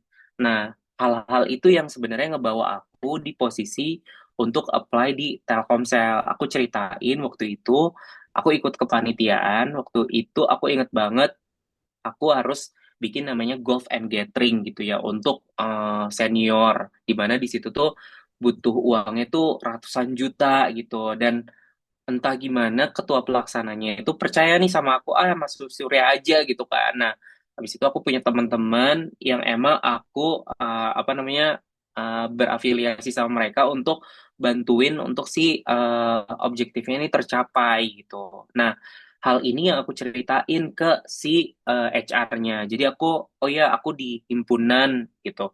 Biasanya tuh banyak banget sih orang yang cerita kayak, kamu aktif organisasinya apa? Aku di himpunan. Udah selesai gitu kan.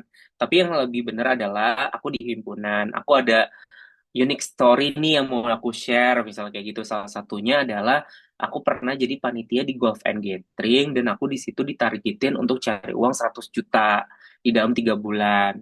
Lalu yang aku lakukan adalah aku berafiliasi sama teman-teman aku yang emang punya networking ke orang yang punya well-being yang oke gitu kan. Nah, akan kita coba explore ke sana kayak gitu. Jadi ada proses, ada cerita, ada target, ada yang di-achieve dari kegiatan organisasinya itu seperti apa gitu.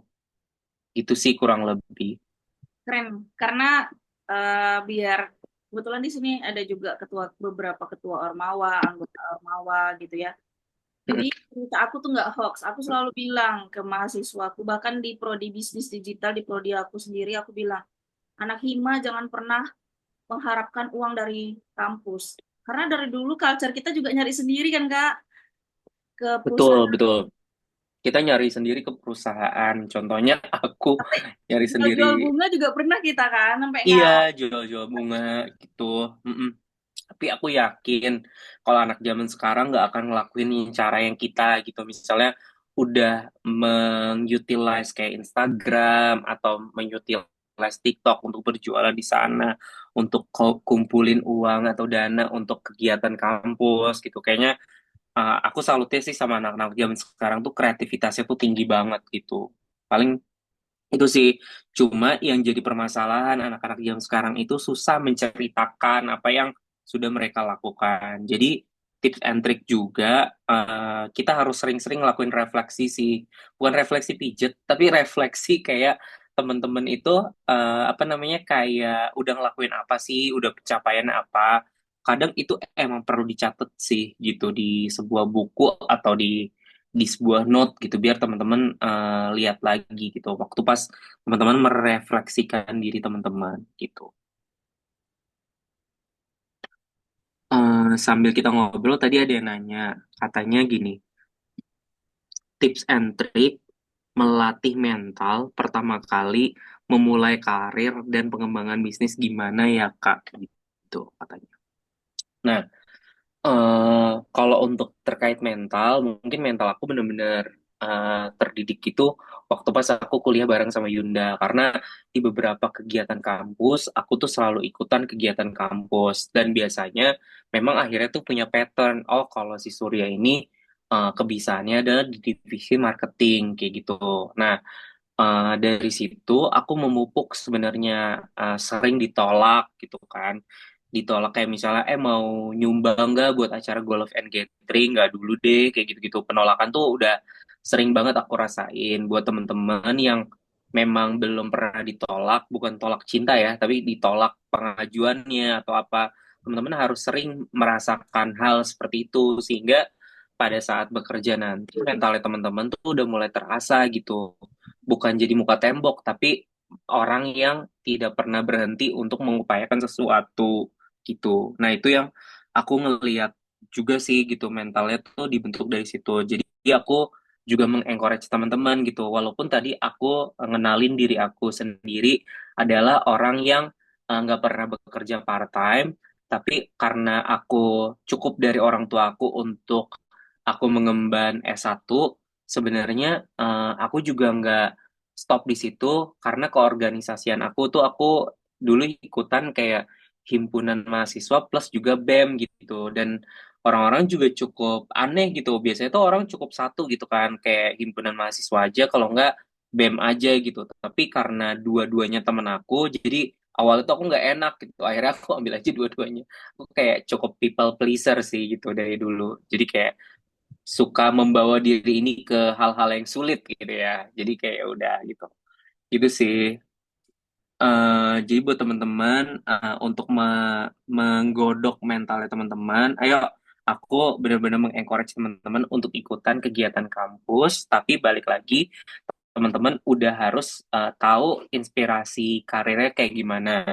Jadi kalau misalnya teman-teman mau ke marketing kayak aku, mungkin teman-teman bisa ambil kayak divisinya marketing, jangan bendahara atau keamanan misalnya. Nah, itu kan kayak kurang relate gitu. Itu sih. Ada yang mau bertanya lagi, mungkin sama tambahan lagi kalau terkait bisnis. Ini aku jujur-jujuran ya sama teman-teman. Terkait bisnis itu memang dibutuhin yang namanya opportunity. Aku mau share satu hal buat teman-teman yang semoga teman-teman tuh nggak ngelakuin apa yang aku lakuin gitu di waktu muda aku. Jadi berbuat kebaikan itu sama setiap orang itu bukan berarti kita kayak minta kebaikan lagi balik sama dia di orang yang sama, tapi kita bakalan dapet dari hal yang lain gitu. Nah, jadi maksud aku jadi orang baik itu bener-bener oke, tahu teman-teman, jadi opportunity dari segi bisnis tuh bisa kelihatan gitu. itu juga aku aplikasikan di dalam aku kerjasama sama partner. Jadi kayak misalnya nih ada beberapa konsultasi yang harusnya berbayar gitu, tapi aku nggak berbayar sama dia karena aku yang ngomong aja biar dia bisa maju juga bisnisnya gitu. Kebanyakan sih kayak gitu sih yang aku biasanya rasain saat ini gitu yang mau di-share. Nah, mungkin ada yang mau tanya lagi tambahan kira-kira uh, tips untuk masuk ke TikTok atau tips apapun aku bisa bantu teman-teman untuk infoin. Nah, habis ini masih ada materi yang mau dipaparin nggak? Kalau Dari aku udah sih. udah, oh, udah kan, berarti Mm-mm. diskusi, lebih ke diskusi aja ya. Iya, betul. Nah, ini dong sharing terkait trend skill.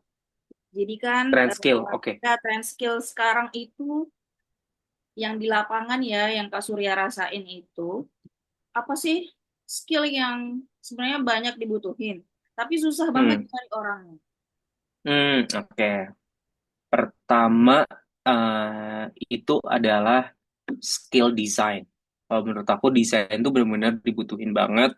Apapun pekerjaan kalian, kalian pasti butuh yang namanya skill design. Jadi desain secara ilustrator tiga dimensi atau desain 2D atau desain PPT atau desain apapun itu perlu banget dilatih. Jadi aku sering banget ketemu fresh graduate gitu kan, misalnya bikin PPT itu warnanya tuh nabrak gitu kan kayak susah dimengerti gitu kan kayak tulisannya warna hijau backgroundnya warna kuning gitu. Nah itu tuh sering banget terjadi. Nah kalau tips sih untuk ngadepin itu mungkin kalian percaya aja sama Canva gitu kan kayak warnanya apa palette-nya udah pilih aja di situ karena kan kita bukan lulusan visual merchandiser team gitu kan jadi kita ya udah percaya aja sama pilihan palette yang udah dipilihin sama si expertise kayak gitu. Nah pertama itu desain, kalau menurut aku harus jago desain, desain apapun itu. Terus yang kedua mahir mengilustrasikan Gemini atau AI gitu ya, tahu bikin promptnya kayak gimana untuk AI untuk ngebantu teman-teman kalian untuk berdiskusi atau apapun itu penting banget sih untuk tahu tentang utilisasi terhadap AI. Coba aku mau tanya di sini siapa yang bikin skripsinya pakai AI? Bercanda ya, nanti dicatat lagi sama Bu Yunda yang bikin skripsinya pakai AI. Tapi pengen tanya buat teman-teman keseharian yang udah sering menggunakan AI di dalam kehidupan sehari-hari, boleh nggak di komen tiga mungkin aku mau tahu seberapa sering teman-teman berinteraksi sama Gemini.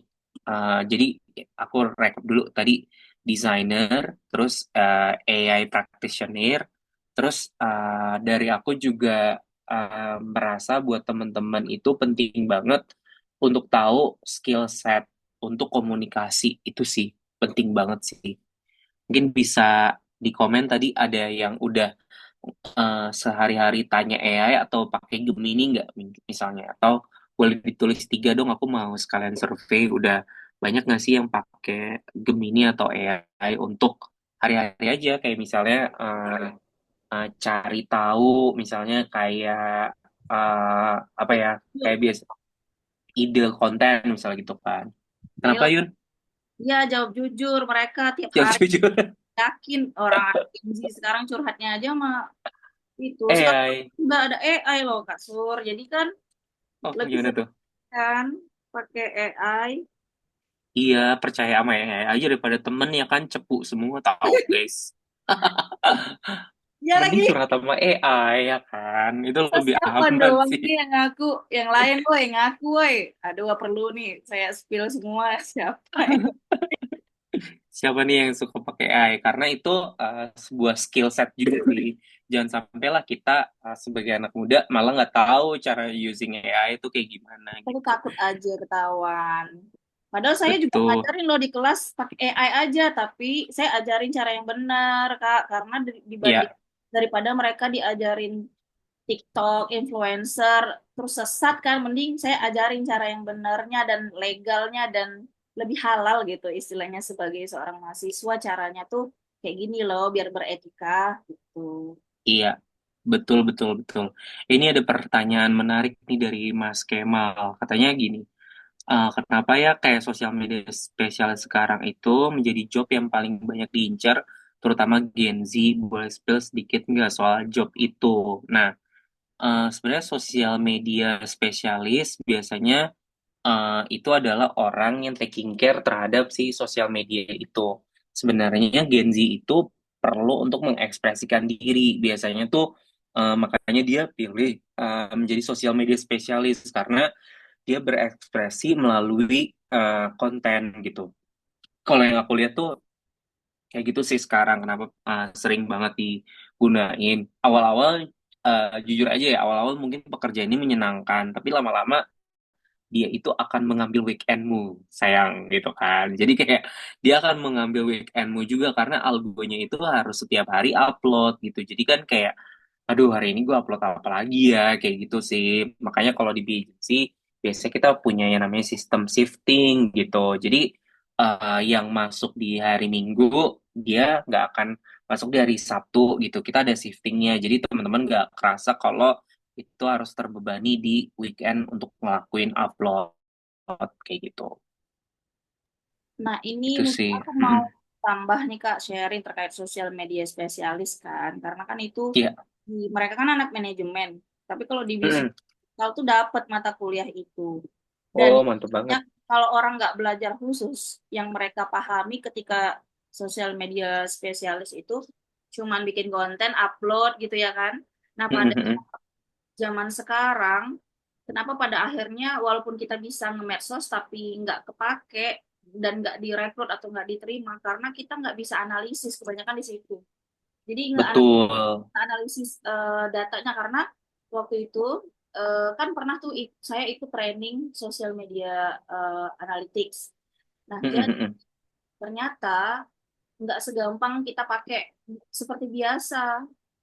Jadi kayak waktu ambil digital marketing PNSP waktu itu emang disuruh nganalisis statistiknya. Nah, itu yang banyak orang lemah. Makanya waktu di statistik belajarnya bener-bener karena itu tuh kepake banget seriusan karena Pakai dari banget.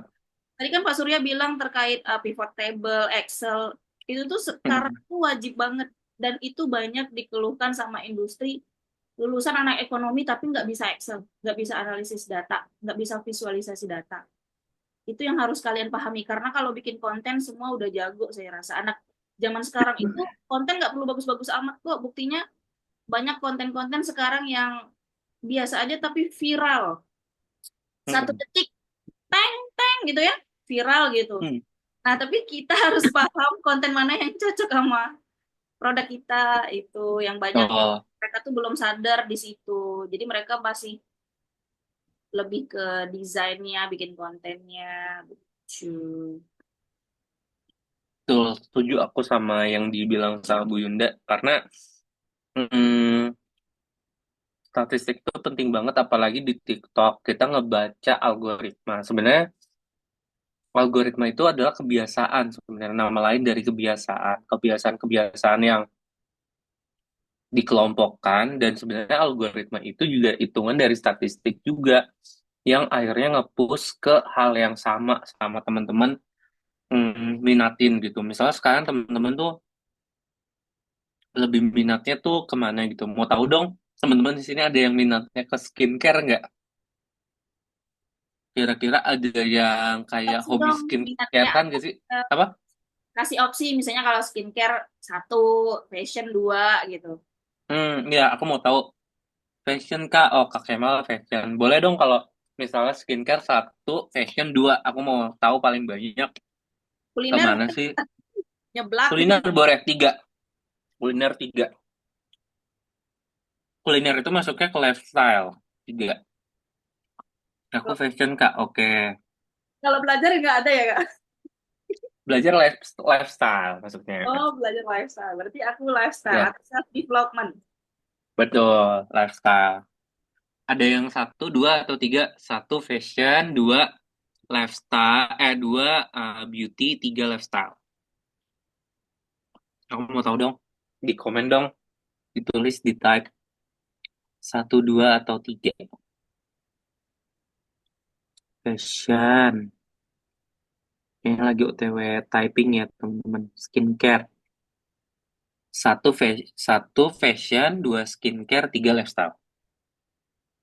Satu, dua, atau tiga. Sementara kalau aku Dan sendiri dua mungkin care ya. mm-mm, tiga lifestyle. Nah, tuh udah dibantu sama Bu Yunda. Banyak juga ya yang skincare ya. Banyak juga yang skincare nih. Skincare sama makeup, Kak. Iya, benar sama sih. Maksudnya beauty. Dua, dua, dua, dua, dua. Wah, satu ada agak susah ya satu ya. Kebanyakan tuh dua. Nah, berarti tiga, tiga, tiga. Nah, Ada satu dan tiga tiga. tiga. Oke. Oh, oke. Nah, kalau menurut aku sebenarnya ini sih apa namanya kayak minat kalian tuh apa? Kalau sekarang ya Bu, kayak harus nyari kekhususan gitu sih. Jadi, misal kayak fashion.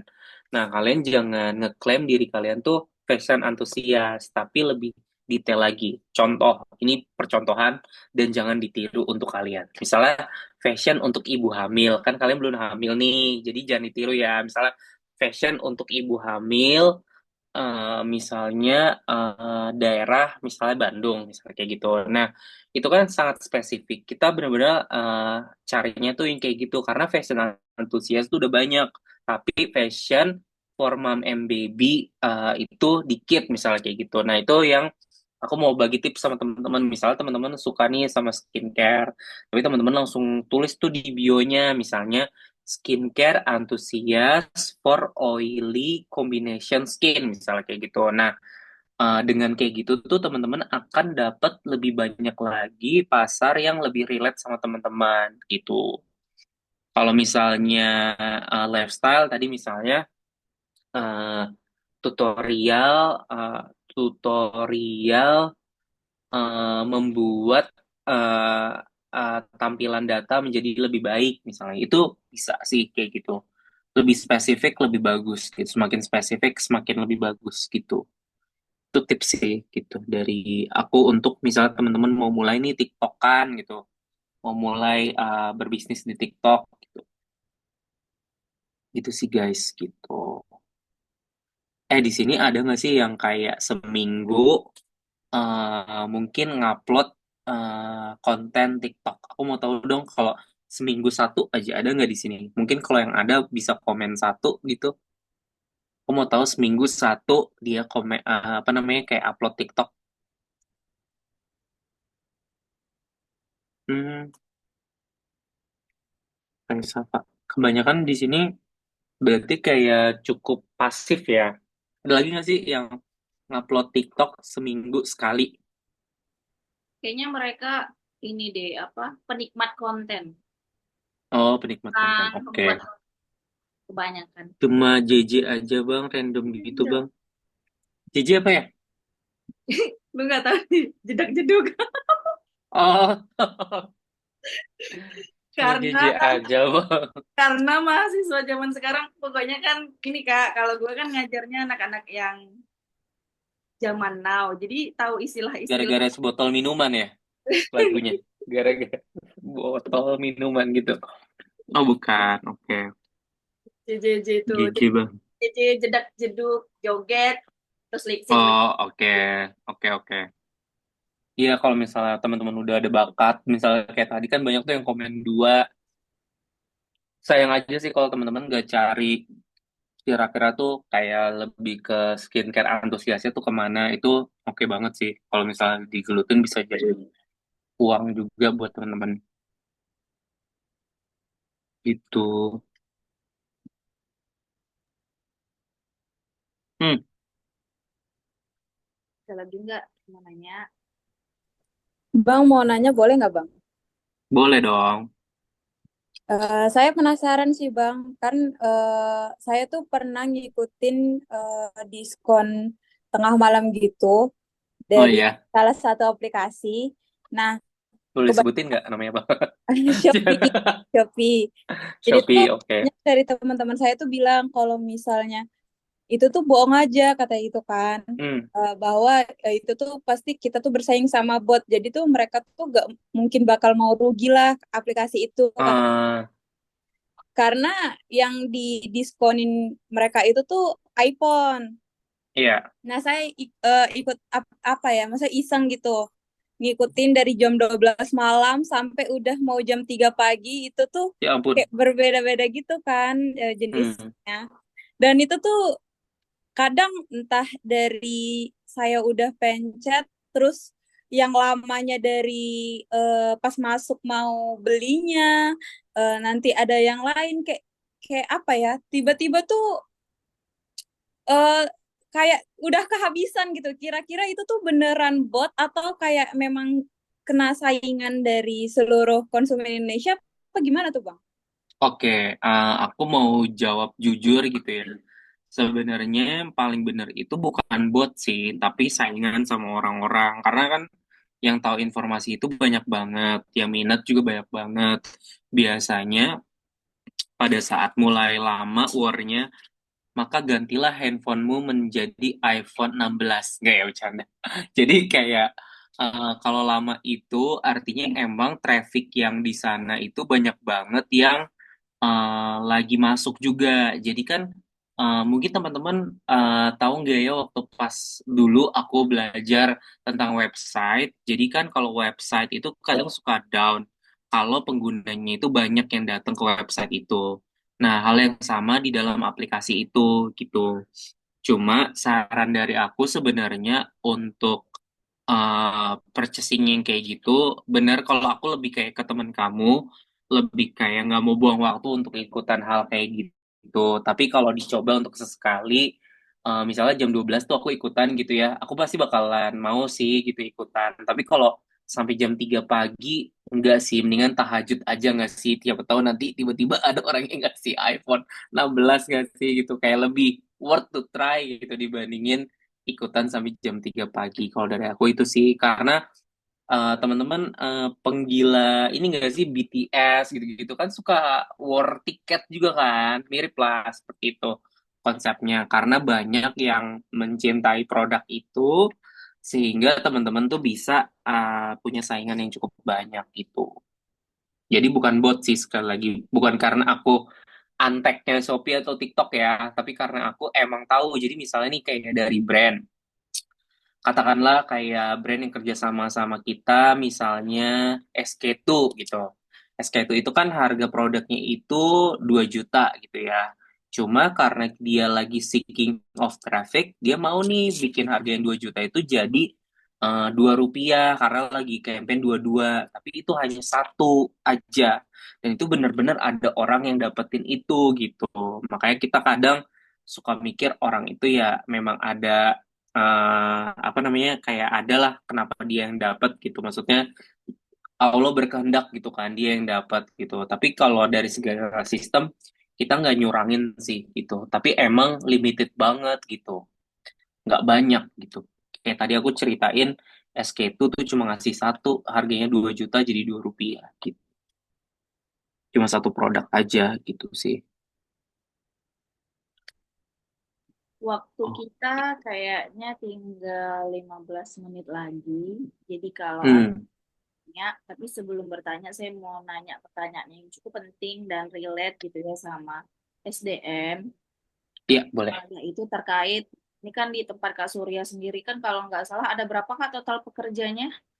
Ada, Sekarang udah di 165 orang.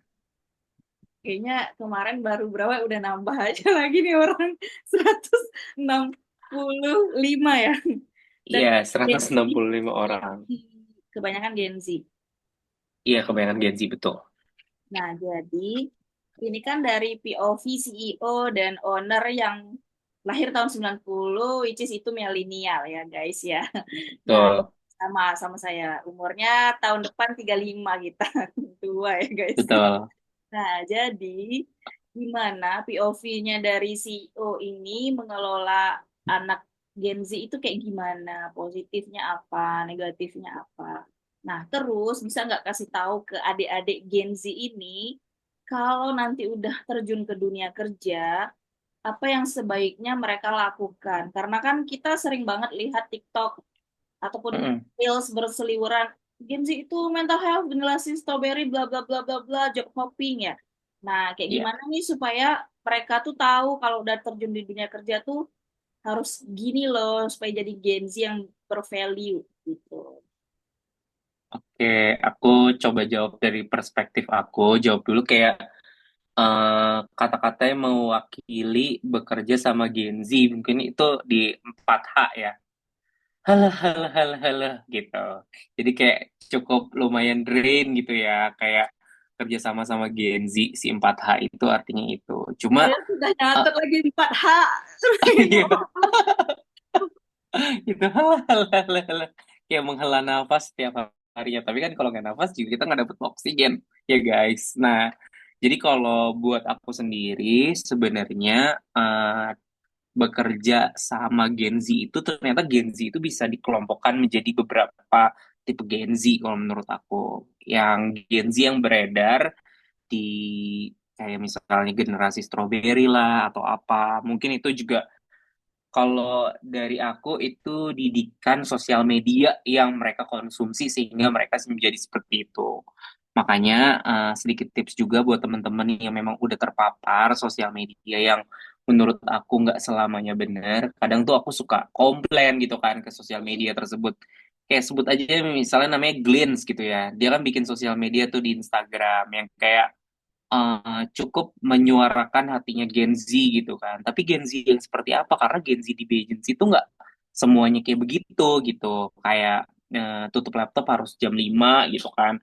Kalau bukan jam 5 tuh kayak gimana gitu. Kayak nggak punya work-life balance atau sebagainya gitu. Nah itu sebenarnya Gen Z yang beredar saat ini gitu. Tapi Gen Z yang ada di agency itu cukup berbeda, bukan karena dipecut sama aku, tapi karena emang mereka benar-benar haus akan experience. Dan ada satu hal yang aku bilang untuk memotivasi mereka, dan mungkin aku bisa share juga di malam ini buat teman-teman, itu adalah masa muda itu nggak bisa berulang gitu guys. Kayak umur kalian di misalnya berapa sih 17 tahun misalnya kalian 18 tahun gitu 18 tahun kalian di 16 Desember 20 waktu 20:46 itu nggak akan bisa keulang lagi gitu cuma ada di momen itu aja gitu jadi di saat itulah kalian harus benar-benar memanfaatkan waktu kalian itu gitu untuk mencari experience.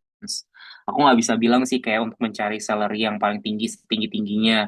Karena buat aku itu bukan di fase teman-teman saat ini gitu. Kecuali teman-teman itu influencer dengan misalnya 10 M follower, misalnya itu udah beda cerita gitu kan. Tapi kalau sekarang kita ngomonginnya adalah career, berarti kita harus benar-benar nge-carry over apa yang kita punya sekarang untuk bisa kita tanam dan bisa kita buahin nanti untuk di hari berikutnya. Jadi kayak masa mudanya jangan sampai disia-siain sih guys gitu. Menit-menit yang berlalu itu tuh berharga banget gitu. Kalian nggak tahu aja mungkin aku sama Yunda kayak udah mulai konsumsi tolak angin setiap hari gitu kan. Karena emang udah beda aja gitu badan gitu. Dulu sih kayak si Yunda tuh kalau misalnya malam-malam gitu ya, aku chat gitu, misalnya Yun permasalahan di kampus gitu ya, kayak nyelesain ekonometrics aku atau apa, dia tuh selalu respon gitu kan, dan kita ketemuan yuk Yun kayak gini-gini gini kerjain ini gitu. Itu tuh begadang tuh besoknya tuh masih fit-fit aja gitu. Kalau sekarang tuh udah beda banget sih guys gitu. Jadi waktu muda jangan disia-siain utamain untuk nyari experience buat teman-teman gitu. Terus perspektif aku juga mengenai Gen Z yang ada di kantor, yang tercermin dari beberapa sosial media, karena aku juga nggak mau nyalain orang tua kalian sih, orang tua kalian udah cukup bekerja keras sama kalian gitu, cuma cara kalian memilih konten-konten yang masuk ke brain kalian itu adalah tanggung jawab kalian gitu, makanya aku ngelihat biasanya itu di dalam town hall, aku biasanya tuh suka klarifikasi gitu, ini contoh yang salah ya, jangan ditunjukin gitu misalnya. Aku tuh ngomong kayak misalnya contoh-contoh media-media yang interaksinya salah gitu. Aku pernah lihat sih kayak misalnya gimana cara kita berinteraksi sama yang lebih tua gitu. Nah, itu tuh dia mencontohkan hal yang salah gitu. Sebenarnya menurut aku Gen Z atau milenial itu nggak ada, tapi yang benar itu adalah gimana caranya kita mengkonsumsi sosial media dan memfilter itu dengan baik dan benar gitu sih. Itu sih Bu. Jadi kayak dari aku kerja sama Gen Z nggak jadi masalah, tapi Gen Z yang benar-benar bisa mensortir berita-berita atau insight yang masuk ke dia sih melalui sosial media gitu. Karena paparan sosial media itu paling penting sih. Nah, aku mau tanya, coba deh, misalnya di sini siapa sih yang mengidolakan Rasulullah? Ada nggak? Ketik satu. Atau kayak mengidolakan Bruno Mars, coba ketik dua. Pasti banyak banget yang mengidolakan Bruno Mars. Kayak gitu kan. Nah, atau kayak sosok-sosok apa yang emang teman-teman sekarang tuh lagi masuk ke pikiran teman-teman itu mungkin bisa difilter-filter sih gitu mana. Tapi adoring Bruno Mars nggak jadi hal yang salah sih gitu. Kecuali mungkin adoring Iza Sega ya, Om Sahrul gitu ya. Kalau di TikTok kan lagi rame itu. Itu mungkin jadi masalah gitu. Oke, kurang lebih itu sih kayak konsumsi di sosial media jadi membuat Gen Z itu jadi generasi strawberry bukan Gen Z-nya, bukan tahun kelahirannya dia sih gitu.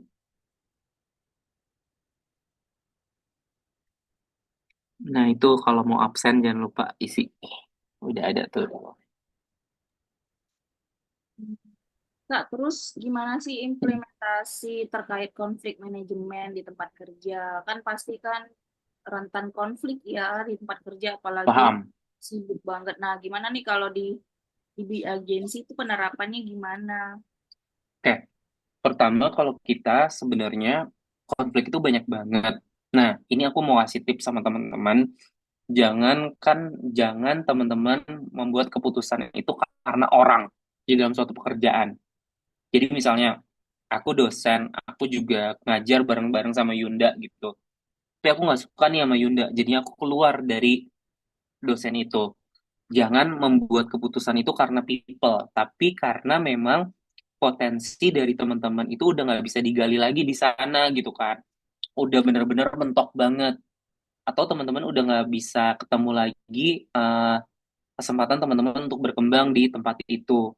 Jadi untuk mereduce konflik sebenarnya dari B agency kita punya form pengaduan gitu Yun. Jadi kayak ada satu form pengaduan di saat teman-teman ngerasa gelisah gitu terhadap mental teman-teman mulai keganggu karena orang tertentu, teman-teman harus bikin form pengaduan itu. Di mana form pengaduan itu bentuk pedulinya kita terhadap perasaan teman-teman gitu di kantor. Selain itu dari form pengaduan kita akan mentranslate-nya menjadi point and reward. Maksudnya point itu punishment dan juga reward gitu. Misalnya teman-teman dilaporkan oleh teman-teman yang lain dengan anonimus dan teman-teman tuh suka ngata-ngatain orang lain gitu, suka ikut campur urusan orang dan konfliknya itu bisa benar-benar mempengaruhi perusahaan gitu. Nah, itu bakal kita tindak dan kita bakalan kasih poin gitu. Konflik itu benar-benar banyak sih kayak di kantor gitu. Jadi kita sebisa mungkin mendengarkan melalui form itu dan kita juga menindak gitu. Oh ya, satu lagi teman-teman. Hmm, di saat nanti teman-teman bekerja, sebenarnya menyelesaikan pekerjaan atau menjadi employee yang benar itu benar-benar mudah gitu. Karena misalnya kita ada target, kita achievein target itu, tapi ternyata yang lebih susahnya lagi adalah menyesuaikan dengan kebudayaan kantor atau kita punya attitude yang baik.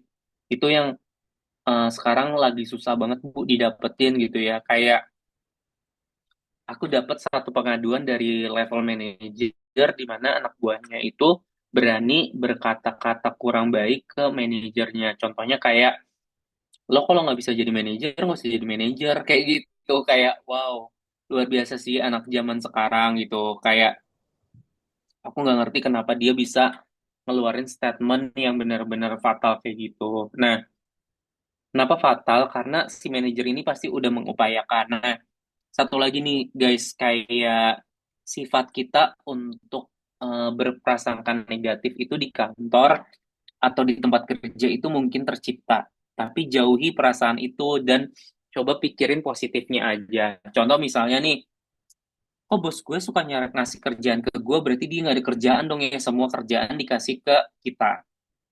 Tapi kita nggak pernah tahu ternyata bos kita itu ngerjain kerjaan yang lain, yang teman-teman tuh, even kalau dikasih ke teman-teman, teman-teman tuh bakal marah kalau suruh ngerjain itu gitu. Nah itu tuh sehingga si bosnya tuh nggak ngasih tahu ke teman-teman kayak, oh sebenarnya kayak misalnya nih, ini contoh aja misalnya, kayak misalnya teman-teman disuruh ngitung kayak, lu hitungin ya kas perusahaan minus atau positif, nanti kasih tahu ke gua gitu. Terus kita berpikiran, ah dia mah nyuruh-nyuruh aja nih. Ternyata setelah dia nyuruh itu, dia harus melaporkan ke bosnya hasilnya kayak gini, dan dia yang bertanggung jawab. Oh ini minus nih. Oh ya udah, berarti gaji lo yang gue potong ya, kayak gitu. Karena dia yang bertanggung jawab nih. Tapi kan nggak mungkin dong sebagai bos itu ngasih tahu kalau gaji dia dipotong gara-gara kesalahan kalian, misalnya kayak gitu. Nah itu yang prasangka buruk ke atasan biasanya terjadi kayak gitu sih di level Gen Z gitu.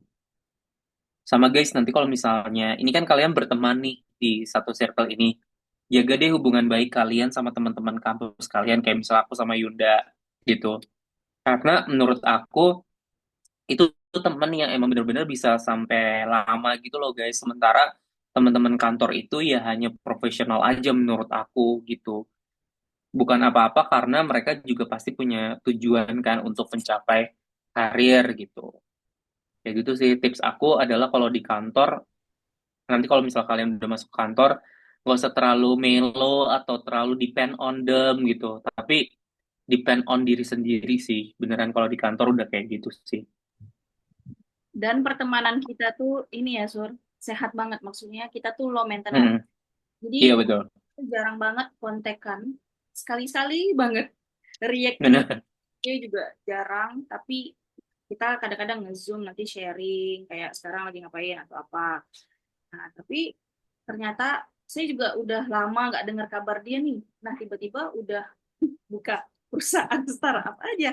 Terus katanya, gue sekarang udah ada 5 ruko, Kak. Kayak gitu kan. Nah, jadi kita nggak pernah tahu ya siapapun nanti yang ada di sekeliling kita tuh kita nggak boleh remehin. Dulu Surya juga Betul. sering curhat dulu ya Kak waktu kerja di Telkomsel. Lingkungan aku Iya. tuh toksik, begini-begini. Kita juga pernah di masa muda yang punya banyak Kayak gitu. kanan kayak gitu. Hiruk pikuk ya. Betul. Iya betul sih Yun gitu. Jadi kayak buat teman-teman itu sih fokus terhadap pekerjaan, nanti misalnya udah bekerja gitu ya, fokus ke situnya guys, jangan ke pertemanannya. Gue lagi di kantor ini, teman gue siapa ya peduli amat sama kayak gituan. Enggak sih, nggak peduliin sama kayak gitu. Kayak pekerjaan itu lebih cocok enggak sama kita, itu aja sih sebenarnya gitu. Jadi kalau di saat pekerjaan itu cocok dan bisa membangun karir kalian terus, kalau bisa kalian terus ada di situ gitu. Jangan kayak ngelihat, ah kok gue ditinggal sama teman gue resign ya, kok gue udah nggak ada teman lagi nih. Tapi kalian emang seneng gitu jadi finance, ya udah kayak tetap aja di situ gitu, sambil kalian juga ngelihat potensi diri kalian udah di level maksimum atau belum gitu.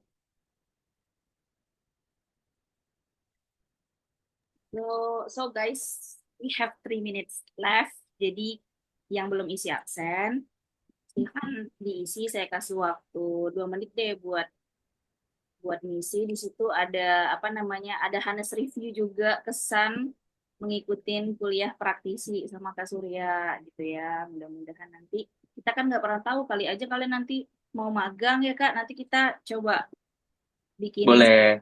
sama MOU mau magang. Terus bisa aja kan magangnya nggak mesti ke Jakarta, mungkin ada Nggak mesti. daring atau nanti Iya, mau coba apply gitu ya kerja di sana, mau coba-coba. Nah itu iya, oke banget, nggak menutup kemungkinan. benar-benar terbuka banget, apalagi buat teman-teman yang emang punya ketertarikan nih untuk kerja di e-commerce gitu. Aku sangat terbuka sih. Nah, sebelum kita berakhir perkuliahannya, kita dokumentasi dulu. Jadi silahkan Oke. open cam. Coba pakai immersive view ya. Semoga bisa.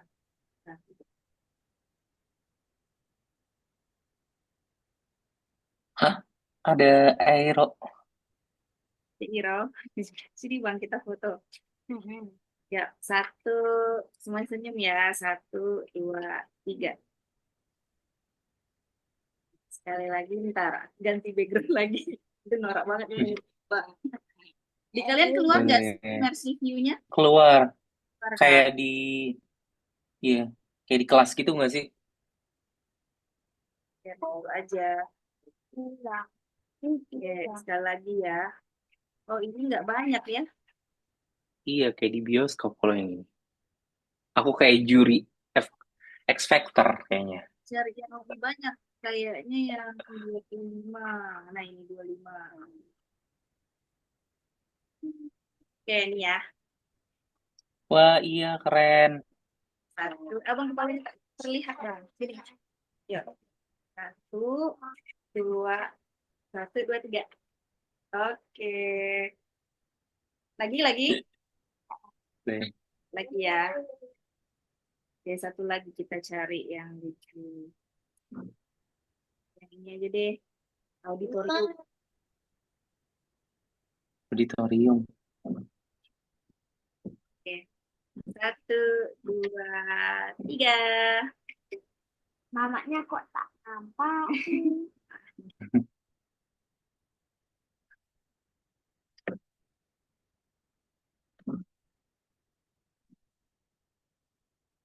Oke, Baiklah, buat Kak Surya terima kasih banget. Ini semoga jadi sama-sama semuanya.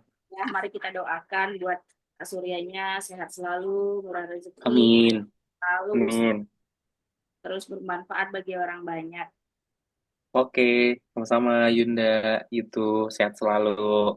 Nah, kita rasa kita udah sesuai jadwal berakhirnya, udah jam 21. Saya masih tunggu nanti sampai jam 21.05 ya buat absen. Dan buat Kak Surya sekali lagi terima kasih. Selamat malam. Assalamualaikum Malam. warahmatullahi wabarakatuh. Waalaikumsalam warahmatullahi wabarakatuh. Semangat Waalaikumsalam semuanya. warahmatullahi Bye-bye. wabarakatuh. Waalaikumsalam warahmatullahi wabarakatuh. Ya, Waalaikumsalam. Waalaikumsalam.